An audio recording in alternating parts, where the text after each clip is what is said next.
Tired of the same old mac and cheese? Today Howard shows us a simple slice and serve version in the Mr. Food Test Kitchen. This is the time of year when we start to crave comfort foods. And in my book, nothing is more comforting than macaroni and cheese. So we decided to take our everyday shortcut mac and cheese and bring it up a notch. What we ended up with is a cheesy weeknight favorite that is uniquely satisfying. We start by cooking the macaroni from a couple of boxes of quick cooking mac and cheese.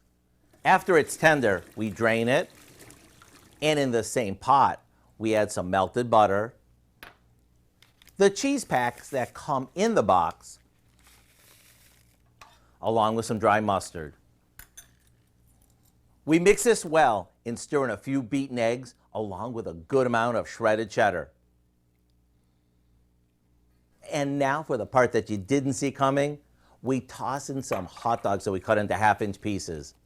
This goes into a loaf pan before we pop it into the oven to set up.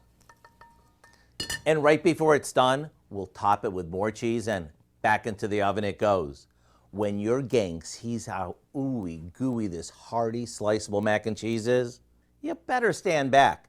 And don't let the fact that this starts with a shortcut mac and cheese kid you, because this is really tasty. To get the recipe for our loaf pan mac and cheese, simply visit our website. I'm Howard with Kelly in the Mr. Food Test Kitchen, where today we found a weeknight favorite way for you to say, ooh, it's so good. Might mix it up and use something besides hot dogs.